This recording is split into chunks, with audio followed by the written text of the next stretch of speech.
Bueno, y en el día en que la Comisión de Hacienda del Senado comienza a debatir la reforma tributaria, tenemos muchísimo que conversar junto a uno de los miembros de esta comisión, el senador de la ADC, Andrés Saldívar, ex ministro de Hacienda, además, senador en tiempos de Frei Montalva, por lo demás, uno de los más jóvenes que se recuerde. Bienvenido a CNN Chile. Y lo primero que quiero preguntarle es, aparte del monto a recaudar, 8.200 millones de dólares, y el FUT, ¿hay algo más que sea intransable en la reforma tributaria inmodificable?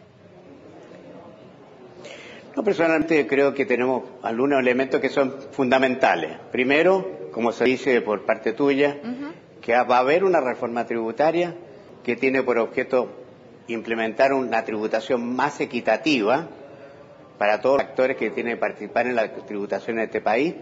Eso significa terminar con el FUT, luego aplicar un aumento del impuesto a la renta, otorgar facultades dentro de la juridicidad a impuestos internos para evitar la evasión y la elusión, porque eso también da más justicia tributaria, y luego, ¿no es cierto?, tener elementos de incentivo y el ahorro para que se mantenga la inversión y el crecimiento de la economía del país. ¿Senador? Estos son todos temas que lo ha planteado el propio ministro de Hacienda como elementos determinantes de la reforma.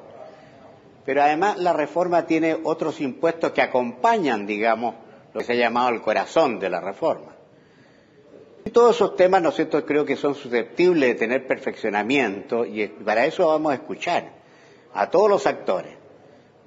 Y principalmente, ¿no es cierto?, para sacar una buena reforma tributaria, que cumpla con esos objetivos, Senador, que logre los recursos necesarios para hacer las transformaciones que hay que hacer en materia de educación y otros.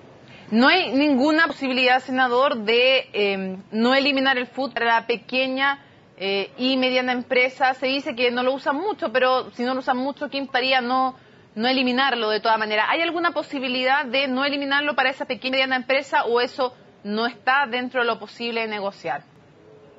Pero, mira, señor, el problema del FUT, podemos mantener el nombre para cuando antiguamente existía o hasta ahora ha existido este sistema. Para la pequeña y mediana empresa, y principalmente para la pequeña, están los incentivos del ahorro y la inversión que están contemplados en los llamados artículos 14. Tanto el C, digamos, como el Quarter, que llaman, y el BIS. El BIS está derogando porque ha habido mucho abuso por parte de algunos contribuyentes que, no teniendo derecho a él, han involucrado para gozar de sus beneficios. Pero ahí en esos artículos donde establece precisamente un sistema de ahorro e inversión para las pequeñas empresas, que es equivalente a lo que podría haber sido un FUT, pero que no es el FUT como el que hoy día tenemos. Pero ahí es donde tenemos que... Y lo otro, ¿no es cierto?, que tenemos que hacer, yo creo que en el debate que vamos a hacer en la Comisión de Hacienda, una de las cosas donde tenemos que enriquecer la reforma es precisamente qué elementos de incentivo hay ahorro y la inversión en general en la economía, para evitar, ¿no es cierto?, la caída de la tasa de ahorro, que sería muy delicado. Senador. Yo hoy día vino alguien que dijo que podía caer el producto en los próximos años por falta de ahorro en 1 punto, 2 puntos. Eso sería muy malo para la economía. Senador, ¿usted tiene aprehensiones de que esta reforma tributaria, en el contexto además económico mundial en el que se está haciendo y nacional, pueda afectar la inversión y el ahorro? Así que es una presión que tienen, entre otros, por ejemplo, Andrés Velasco. Quiero saber si usted tiene certeza o se atrevería a decir que esta reforma tributaria no va a afectar en nada la inversión y el ahorro, porque hasta el subsecretario Mico reconoció que puede afectar en pequeña medida, dijo él, estos factores. No, efectivamente puede ser, ¿no es cierto? Por supuesto, si acaso tú estás sacando de la economía 8.200 millones en un régimen de 4 años, ¿sí? Algún efecto puede tener sobre la inversión y el ahorro, pero lo importante es que por otra parte haya contrapartida de otros incentivos para que el ahorro y la inversión, ¿no es cierto?, se incremente. O sea, eso es lo que tenemos que ver en el proyecto. La oposición cree que va a tener un impacto en la inversión y el ahorro en forma dramática. Yo personalmente creo que no es así. Esta discusión se tuvo el año 91 y se decía lo mismo, ¿no es cierto? Se lograron 3 puntos del PIB en la reforma tributaria en el gobierno de Elwin, y el crecimiento después fue muy fuerte. Ahora, hubo otras condiciones y otros elementos en la economía mundial que potenciaron el crecimiento. Y yo creo que el problema nuestro también hay que ver que en el entorno mundial hoy día hay una tendencia más bien a desaceleración de la economía. Y por lo tanto hay que ser muy cuidadoso, ¿no es cierto?, no cometer ningún error. Por eso yo mismo he sostenido que esta reforma hay que estudiarla con mucho cuidado, a objeto, ¿no es cierto?, que se logre el objetivo, que es que el país, ¿no es cierto?, tenga un régimen tributario más equitativo. Pero para tenerlo totalmente claro, entonces usted tiene la aprehensión de que en alguna medida sí pueda afectar la inversión de ahorro. Yo creo que sí, pero salvo, ¿no es cierto?, que en la tramitación que hagamos, y es lo que le hemos pedido al ministro, y yo espero que tengamos propuestas más claras y concretas que las que ya vienen desde la Cámara de Diputados, de ver de qué manera tener algún incentivo al ahorro e inversión, ¿no es cierto?, que provoque que por ningún motivo alguno hagamos más fuerte la desaceleración que hoy día existe. Yo creo, lo que quiero decirte, Jimena, lo siguiente, Mónica, lo siguiente, es de que el gobierno, ¿no es cierto?, tiene claro que no solo requiere recursos, sino que también requiere una economía que vaya en crecimiento y no en decrecimiento. Eso tenemos que cuidarlo entre todos. Y yo creo que, por eso yo creo que el debate que tengamos aquí en el Senado tiene que ser un debate muy abierto, con todos los elementos de juicio. Yo he visto al ministro de Hacienda que en las discusiones que hemos tenido estos últimos días, él está muy abierto a ver y a escuchar. Y escucharemos, me siento, a los diversos actores que tienen que dar opinión sobre el tema. Y ojalá que nos traigan propuestas concretas. ¿Senador? Como si yo creo que la propuesta que se ha hecho por el gobierno de la depreciación automática, depreciación instantánea que se llama, yo creo que no facilita la inversión y tiene un costo muy alto, y creo que eso se puede reemplazar por otro sistema en el cual, ¿no es cierto?, realmente haya una motivación para que haya ahorro e inversión. Eso es interesante. Usted nos decía que la propuesta del gobierno, la de depreciación automática, no facilita desde su perspectiva la inversión y sí tiene un alto costo. El tema de la retención del 10%, ¿tiene usted reparos con eso? Hay quienes plantean que no sería constitucional. Sí. ¿Qué opina usted sobre la retención del 10%? ¿Debiera eliminarse? Sí, no, yo personalmente se lo he planteado desde un comienzo, y en eso he coincidido con el economista Ricardo French Davis y otros economistas, que la retención del 10%, primera cosa, no tiene un efecto recaudatorio, como lo ha dicho el propio ministro Arena. Es una manera, ¿no es cierto?, de facilitar el pago de la tributación por parte de lo que se dice de los pequeños accionistas. Yo creo que eso ha traído más confusión que solución, porque si no tiene rendimiento cero. Ha dado la impresión, ¿no es cierto?, que no es así, pero así se ha dado la impresión que la tributación de las empresas se está subiendo del 25 al 35%. Y eso no es así, porque la retención, a su vez, el fisco tiene que devolverla una vez que se haga la declaración de impuesto global complementario y se haga la imputación correspondiente. Bueno, el efecto es cero. Entonces yo digo, ¿para qué nos metemos con una situación de conflicto? Ahora, si los pequeños accionistas tienen que tener recursos para pagar sus impuestos de acuerdo con la renta, ¿no es cierto?, efectiva, bueno, que las empresas distribuyan más dividendos. Pero puede haber directamente, más allá de que usted dice que no tiene un efecto de recaudación, que puede ser complicado, ¿puede tener un vicio de constitucionalidad esto del 10% o no? No es tanto el 10% lo que se está planteando, ¿no es cierto?, el concepto de renta atribuida. Sí. Hay una discusión constitucional. Hay constitucionalistas, ¿no es cierto?, y el propio gobierno, el propio ministro Arena, sostiene la tesis que es plenamente constitucional y tiene informes en derecho en ese sentido, según me lo ha manifestado. Como también yo he escuchado a otros constitucionalistas y a otros actores, también muy serios, que ponen un signo de duda con lo que dije yo ayer en una entrevista en el Mercurio. Le dije que yo creía que efectivamente el concepto de renta atribuida en relación con la normativa constitucional nuestra podía llevar a esa discusión. Y yo no soy partidario que la reforma constitucional esté expuesta a un riesgo de constitucionalidad. Creo que hay que buscar todos los mecanismos para evitar cualquier riesgo que pudiera llevarnos, ¿cierto?, a poner en jaque la propia reforma. Evitar cualquier riesgo que ponga en jaque la reforma, como por ejemplo el tema de la renta atribuida, dice usted.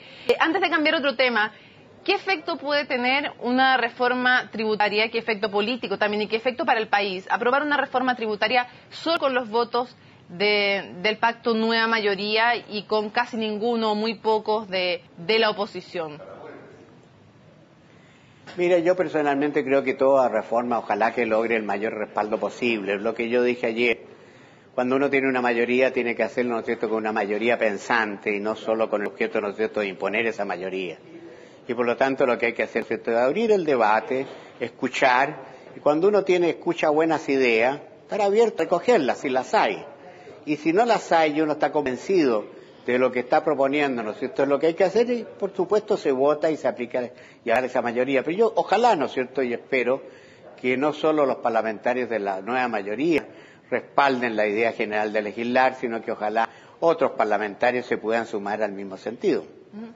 Vamos a otro bueno tema. para el país. Vamos a otro tema, senador, el tema del aborto. Primero, si pudiera resumirlo, de las tres causales que plantea Michelle Bachelet como necesarias para despenalizar el aborto: riesgo vía la madre, feto inviable o violación. ¿Cuáles de ellas cuentan con el voto del senador Andrés Saldívar para aprobarlos, para despenalizar?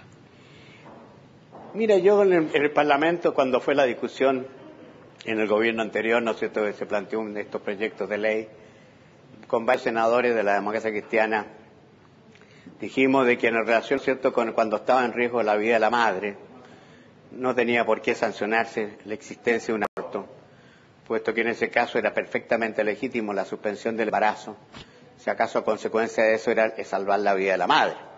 Eso nadie lo puede discutir, porque además fue lo que se aplicó durante el gobierno que yo fui parte, el gobierno del presidente Eduardo Frei Montalva, cuando se dictó el Código Sanitario de esa época. En relación al tema, ¿no es cierto?, de la inviabilidad del feto, también un tema que es posible legislar, porque si efectivamente no está en riesgo la vida de ese niño que estaba por nacer, bueno, efectivamente, si se suspende el embarazo porque hay inviabilidad del feto y así está perfectamente establecido por los médicos que atiendan este caso y de acuerdo con el informe que haya que hacer, bueno, también se puede escoger. El tema más complicado es cuando entramos al tema de la violación. ¿Cuenta con su voto? Porque hay una situación muy compleja y yo no quisiera ser juez de nadie en esa situación, porque hay que ponerse en esa, que una hija de uno o una persona, ¿no es cierto?, de una persona, una niñita, ¿no es cierto?, es violada y en forma reiterada por otro pariente y después esta niñita no se debe decir que, ¿no es cierto?, está embarazada. Bueno, esa niñita no se le puede condenar por el hecho, ¿no es cierto?, del día de mañana que se produjera un aborto en Salín. Habría que buscar de qué manera, ¿no es cierto?, dejar en la no, yo diría, condena, porque sería muy dramático que además de ya la situación clara que recibió, ¿no es cierto?, a sufrir una violación en ese sentido. Bueno, por otra parte, yo creo que este caso ojalá que sea en lo menos recurrente posible. Senador, cuenta con su voto. Pero hay que buscar buscar penalmente qué es lo que podemos hacer para no ser imputable a una persona que esté en esas condiciones. Pero cuenta con su voto o no, si es que cómo va el proyecto. Usted... Las dos primeras, los dos primeros temas yo mismo redacté una disposición y voy a insistir un poco en esa redacción. Y en cuanto al tema de la violación, no he tomado una decisión porque yo creo que realmente está en juego la vida de una persona. Y no creo que estemos en condiciones de poder autorizar el hecho de poner término a esa vida. Porque no es solo, ¿no es cierto?, se discute cuándo se comenzó esa vida o no comenzó esa vida, sino que seguramente es un embarazo que lleva varias semanas, donde ya, ¿no es cierto?, hay un ser vivo clarísimo, sin que pueda nadie discutirlo. Entonces eso es un tema que yo creo que hay que estudiarlo con mucha fuerza, a objeto de evitar tratar de compatibilizar el derecho de esa niña violada con el derecho de ese niño que está por nacer. Y eso es un tema delicado, gravísimo. Yo no me atrevo todavía a tomar una decisión tan clara como decir, mire, que pongámosle término a la vida de ese niño. No, creo que habría que ver de qué manera evitar, ¿no es cierto?, que esa persona que sufrió esa violación pueda además sufrir una pena o castigarla por un delito. Ahora, el otro tema, ¿no es cierto?, que también tenemos que diferenciar entre una niñita menor de edad y una persona mayor de edad. Porque esa persona mayor de edad, si es violada, bueno, tiene la píldora al día después y perfectamente puede evitar ese embarazo. Pero en el caso más delicado, el de esa niña que muchas veces es menor, está en un hogar donde son su propio progenitor o una persona cercana a ella la que la ha violado reiteradamente. Y ella no se ha atrevido a decir, ¿no es cierto?, sino cuando ya el embarazo ya es notable. Senador, pero en el caso de la violación de una mayor de edad, también hay situaciones de mayores de edad en que se produce incesto igual, en que se producen violaciones reiteradas igual, y ahí evidentemente que es bien raro que la persona tome la píldora el día después. En concreto yo quiero preguntarle, una mujer que es violada y que aborta, ¿usted cree que tiene que estar tras las rejas?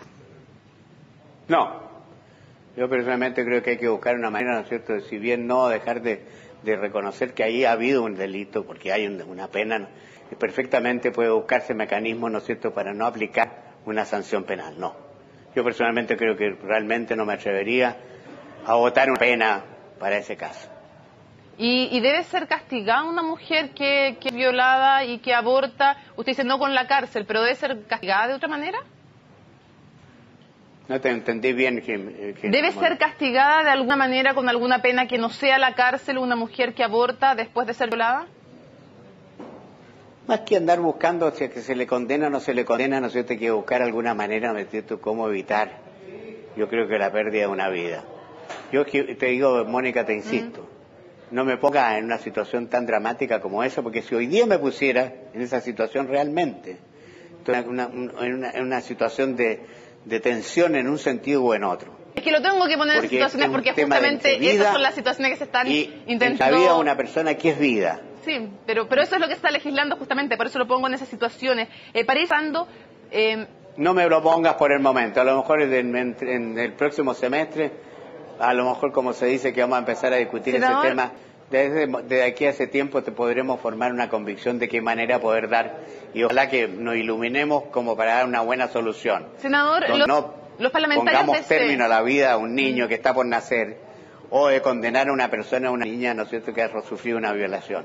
Los parlamentarios Hay que buscar maneras, senador... espera que nos dé la sabiduría como para hacer una legislación que sea justa. Los senadores de la DC que hicieron campaña con Michelle Bachelet, que tenían un claro programa en que se establecieran estas tres causales. Después de haber hecho un senador, un parlamentario, un diputado de DC, después de haber hecho campaña, nunca la democracia ¿no están cristiana obligados ese tema a apoyar? No, nosotros no tenemos clarísimo cuando los temas, ¿no es cierto?, y lo hemos dicho, y lo dijimos durante la elaboración del programa, cuando estén en juego nuestras propias convicciones personales, nadie puede ser obligado a modificar sus convicciones personales. Aquí no somos autónomas, aún no somos autómatas, somos personas que podemos reflexionar, son personas que en un momento dado también podemos discrepar. Y última pregunta para cerrar, senador, sobre la reforma educacional, si usted tuviera que identificar una aprehensión sobre lo que se ha dicho hasta ahora, a menos que encuentre que está todo bien, pero ¿hay alguna aprehensión que usted tenga sobre los proyectos que hasta ahora se conocen sobre la reforma educacional, si tuviera que elegir una aprehensión que tiene? Mónica, no me preguntes tantas cosas al mismo tiempo. Anoche yo dije en una entrevista, el del Mercurio, dije que era difícil bailar con 4 novias al mismo tiempo. Y entonces, si tú me sacas, me en ese sentido, el tema educacional, ahí hay una reforma con la cual estamos todos de acuerdo, de terminar con el lucro, de terminar con la selección, ¿no es cierto?, de terminar, ¿no es cierto?, con la segregación, la selección y con el copago. Pero a su vez también hemos dicho claramente, y por eso tenemos que ya con la legislación ya en blanco y negro, que queremos que la provisión de educación debe ser mixta, con educación pública y con educación privada, y que el Estado y nosotros tenemos que preocuparnos de una buena educación pública, de calidad, y exigir a la educación privada que sea una educación también de calidad. Y para eso, ¿no es cierto?, instalar la institucionalidad de control que sea suficiente. Y de ahí nosotros tendremos que ir derivando de cómo vamos sacando la reforma. Yo me planteé ayer un tema que lo reitero, uno de los puntos que yo creo que es no considero necesario ni conveniente que el Estado empiece a pagar y a hacerse dueño de los establecimientos educacionales. Lo que yo voy a ser clarísimo, aquí la libertad de enseñanza es fundamental, aquí la educación pública es una obligación de nosotros todos del Estado de poder otorgarla de buena calidad, que no haya discriminación, que no haya segregación, que no haya lucro y que, ¿no es cierto?, no haya copago en un periodo de tiempo como se ha determinado. Ahora, lo curioso, como alguien dijo, senador, es que los hijos de quienes están pensando y haciendo esta reforma van a seguir yendo a colegios casi en su totalidad, que van a seguir lucrando y que van a seguir seleccionando, haciendo opción a que nadie toca ni con el pétalo de una rosa los colegios privados, y se considera malo para la educación pública y también para las universidades privadas. Por ejemplo, el lucro sí se sigue permitiendo en los colegios particulares pagados, aunque sea una minoría, pero ellos siguen lucrando y siguen seleccionando. Mira, nuevamente, Mónica, hay que primero respetar la libertad de enseñanza, ¿no es cierto? hay proyectos educativos en cada uno de esos colegios. Los colegios particulares pagados efectivamente tienen otro estatuto y no reciben recursos del Estado. Por lo tanto, más le podemos exigir algo que no le tenemos que exigir a los que reciben recursos del Estado, que no es lucrar. Ahora, en cuanto a los proyectos educativos, ¿no es cierto?, respetar esos proyectos educativos, pero a su vez, ¿no es cierto?, tendrá que haber una instancia que es la Superintendencia de Educación, ¿no es cierto?, que tendrá que velar también en esos colegios particulares no haya arbitrariedad y tampoco se haga lo que se quiera con la educación, no. Pero no confundamos las cosas. Aquí el tema, ¿no es cierto?, está en lo que se refiere a las instituciones que prestan educación, ya sea pública o las que son privadas y que reciben recursos del Estado. Perfecto. Senador Andrés Saldívar, muchísimas gracias. El otro tema, ¿no es cierto?, seamos claros. Algunos quisieran que todas las escuelas fueran del Estado y fueran públicas. Yo no estoy con eso. Yo creo en el sistema mixto de educación. Yo vengo y provengo de una educación privada que no segregaba y que era de gran calidad, y había gente de todos los sectores, y para mí fue siempre muy importante esa educación que recibí de los hermanos maristas. Era un colegio que no era el colegio de élite, pero bueno, pero yo más allá no te puedo decir otra cosa, que yo quiero ver los proyectos acá, en blanco y negro, como para ir tomando decisiones. Algunos será de la mayoría, en todo caso parece los que quieren eso son sus compañeros, pero en fin. Te escucho poco, Mónica. Bueno, ya. Se nos acabó el tiempo, senador. Muchísimas gracias. Muchísimas gracias por habernos acompañado en CNN Chile. Gracias. Que esté muy bien. Hasta luego. Gracias. Hasta luego. Termina el resumen ejecutivo. Nos reencontramos a las 10 en CNN Prime. Ahora viene Noticias Express con Matilde Burgos.